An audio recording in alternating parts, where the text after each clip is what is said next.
Master ரொம்ப நல்லா பாடினா. நல்லதை கண்டாதான் நமக்கு பொறுக்காத. பிடிச்சு போட்ட எப்படி பிரமாதம்.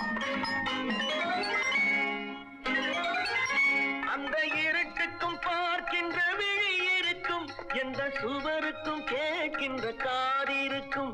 அந்த இருட்டுக்கும் பார்க்கின்ற விழி இருக்கும், எந்த சுவருக்கும் கேட்கின்ற காது இருக்கும்.